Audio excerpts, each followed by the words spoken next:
up and administer all of our energy training programs, both credit and non-credit, at the college.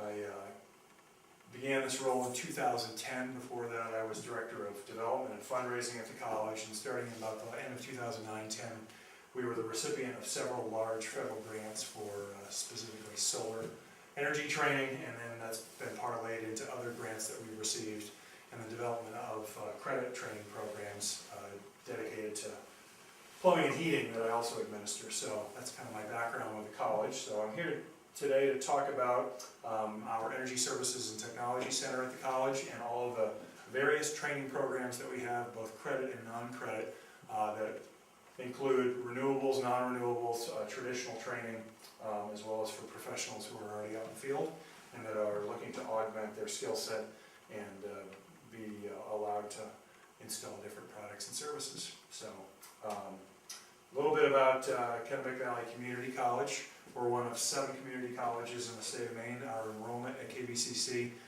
is around 2,500 students who take both full-time and part-time academic loads.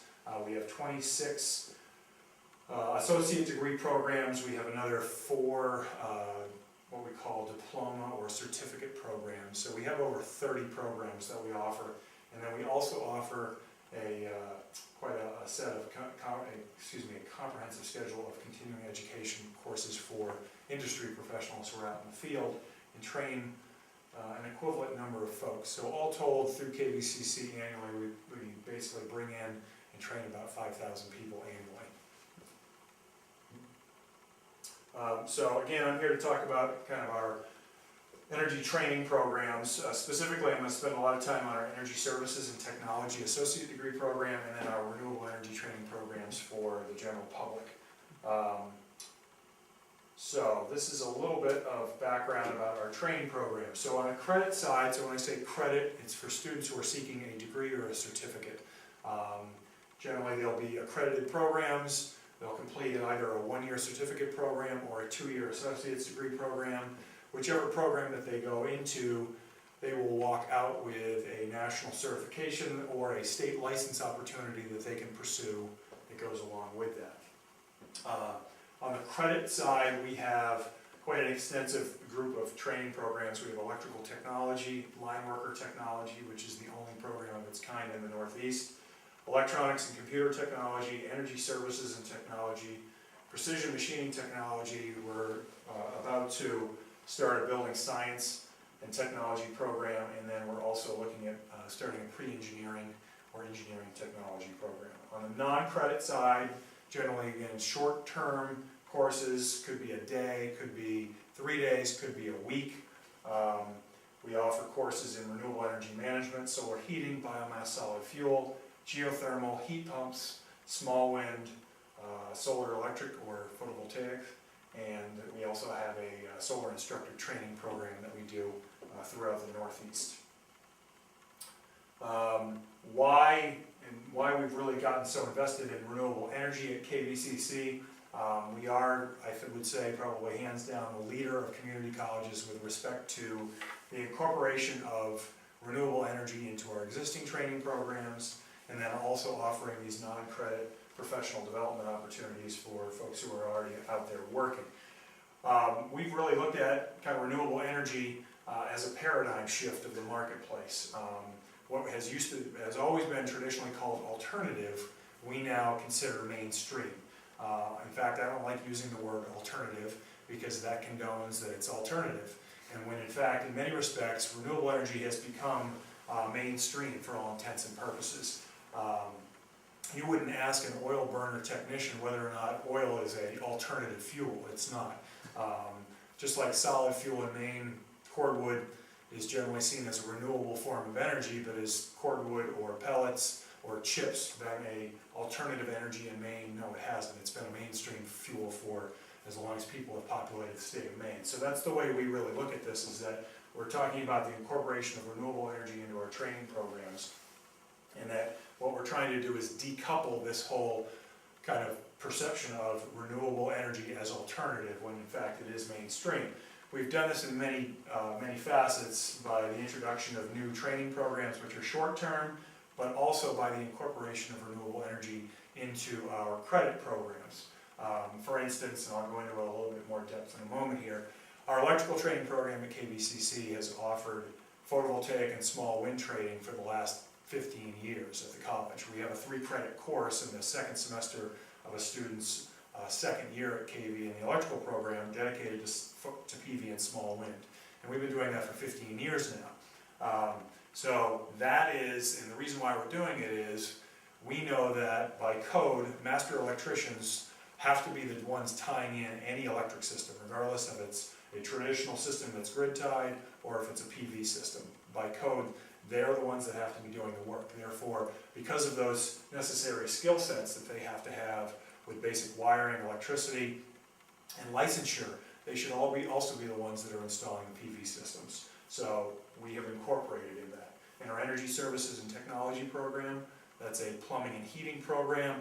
We also train students on solid fuel, on geothermal, on solar thermal, and again, those are basic skill sets and licenses that they're required to have to deal with potable water or with any type of commercial or residential heating system. Therefore, because of that, a grounded understanding of those systems, they should be the ones that are also working on those other renewable systems. So, one specific program that we've started in the last 2 years, which is a combination of traditional training, traditional heating and plumbing applications, but also renewable applications, is our Energy Services and Technology program. It's the only one of its kind in Maine. It's a 2-year Associate of Applied Science degree, and it's designed to essentially train students for technician level positions in plumbing, heating, air conditioning, cooling, ventilation, and other renewable systems. The graduate of this program who walks out is eligible for 4 state license exams and 3 national certifications. There has been no, in the central Maine area at the higher ed level, there has been no program dedicated to plumbing and heating in the history of the state of Maine in higher education. But the closest training programs are in Bangor or in Portland. Most of the students in this general area have either gone out into the workplace to get the experience to take the license exams, or they've had to go to Bangor or Portland. So we started this program 2 years ago because industry came to us and said we need to have a plumbing and heating program that's training a pipeline of students, but we'd also like to have them augmented with different license opportunities, but also different training opportunities so that they can essentially, whatever the job is, whatever the requirement is, they're prepared to go out and do that type of work because it's a constantly evolving industry. So you can see the different licensure opportunities. We have journeyman and trained plumber, that they're eligible to take that exam when they graduate, journeyman solid fuel technician, journeyman oil burner technician, the gas propane appliance connection and service technician. They can get their universal refrigerant certification. They get a chance to take a green plumber certification, and 2 other certifications that are not up there are a national geothermal heat pump installation certification and a national solar thermal certification. So when they walk out, career opportunities, they can go in any of these directions, or they can go in all of these directions. They can work as a plumber, an HVAC technician, they can work on oil systems, they can work on gas, propane, solid fuel, solar thermal, geothermal, heat pumps, you name it, they can do it. Obviously they're not going to have the required experience yet, but they're going to get that on-the-job training as they go. What they will have is they'll be grounded in basic elements of plumbing, HVAC, electricity, safety, and then they'll also have the required licenses that they need in the state to work by, to meet code. So, I also mentioned our renewable energy education that is outside of our traditional degree programs. So we, as I mentioned before, we offer training for that short-term, non-credit training in many different disciplines. At the bottom of this slide, it really gives you an idea of the different renewable energy areas that we're focused on. Solar heating, solar PV, solid fuel, small wind, and geothermal. And we have various or varying levels of certification as well as courses to meet that certification that we offer at the college. And that area has really grown since about 2005 and 6, since the oil prices really became expensive at that point, and it's grown exponentially ever since then. We are part of a national solar instructor training network that's sponsored by the U.S. Department of Energy. Gives you an idea of what KVCC is doing in a national perspective. This is a train-the-trainer program that's funded by the U.S. Department of Energy that started in 2010, goes through the end of 2014, but KVCC is one of 9 training providers in the United States that does this train-the-trainer training on solar PV and solar thermal in our region. We serve 7 states in this area, and we essentially are focused on training teachers both at the high school, community college, baccalaureate level, and even at the apprenticeship and union training program level. And the intent of DOE through this program is to influence the marketplace for solar by making sure there are quality trained instructors who are then having quality training programs for their students. So when those students walk out the door, they're already familiar with solar and they can go ahead and install those programs. I'll just finish up with a few photographs of our facilities at the college, just to get a general idea. We have one of the biggest solar thermal arrays in the state of Maine.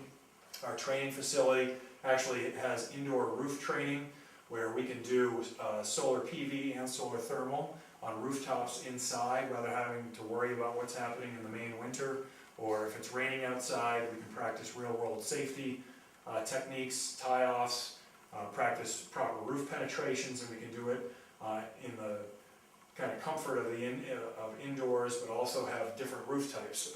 If you look at the photograph on the left, you can get a better idea on the different roof structures that we have. We have a standing seam metal roof, an asphalt shingle roof, and an EPDM rubber roof.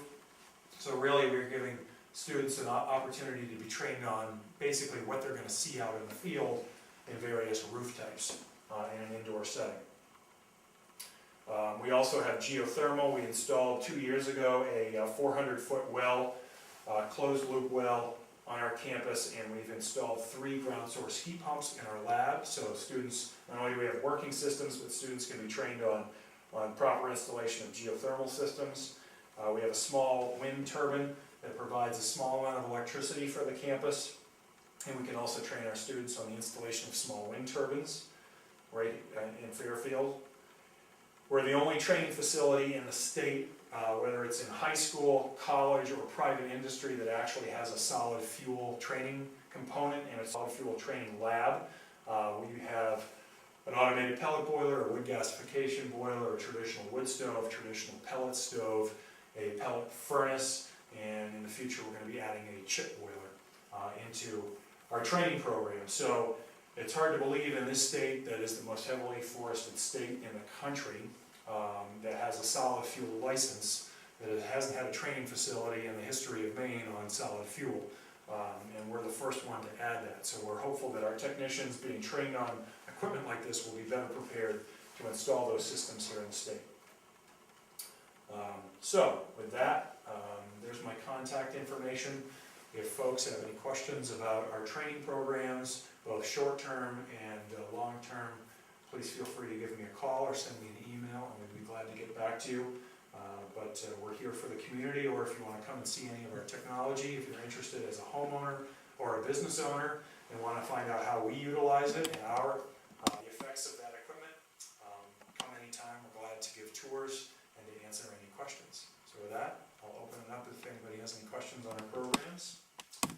If not, thanks very much for coming.